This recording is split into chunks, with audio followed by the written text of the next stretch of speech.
ఇది కొంచెం ఒక రకమైన ఎమోషనల్ ఇష్యూ, అందువల్ల మిగతా వాళ్ళకి సంబంధం లేదని చెప్పాను.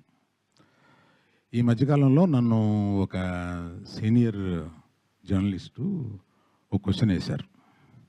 ఈ మధ్య రామ్ చరణ్ గురించి నేను హలో హలో ఆ మైక్ ఇవ్వరా, అక్కడే ఏదో చేసావా, హలో. ఈ మధ్య దిల్ రాజు గారిని నేను నా స్టేజ్ మీద ఆహ్వానించి చెప్పేటప్పుడు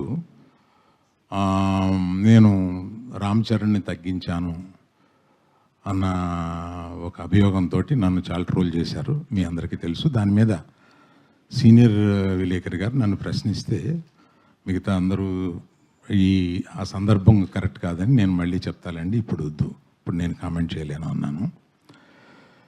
దాని మీద మీకు అంటే పబ్లిక్కి నేను చెప్పాలని అనుకున్నది ఏంటంటే, ఆ రోజు దిల్ రాజు గారిని ఆహ్వానిస్తూ ఆయన ఒక్క వారం రోజుల్లోనే కష్టాలు నష్టాలు ఇన్కమ్ ట్యాక్స్లు ఇవన్నీ అనుభవించారు అని పరిచయం చేయడానికి ఇన్అడ్వర్టెంట్లీ అంటే యాదాల ఉద్దేశపూర్వకం కాకుండా ఆ మాట అనాల్సి వచ్చింది.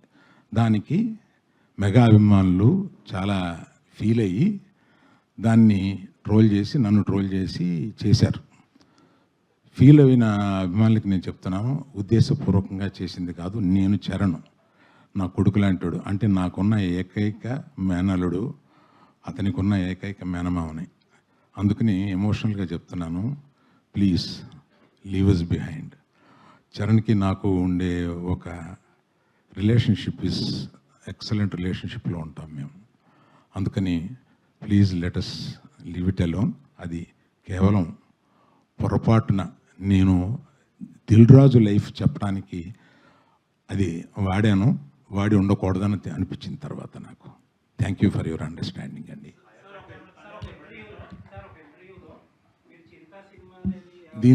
దీంతో ఆపేద్దాం సార్, దీన్ని ఎక్స్టెండ్ చేస్తే నేను ఒక్క నిమిషం సార్, ఒక్క నిమిషం.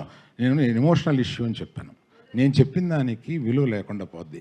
దీన్ని ఫర్దర్గా తీసుకెళ్తే అందులో కొంచెం ఇంకో హెడ్డింగ్ వస్తుంది. ప్లీజ్.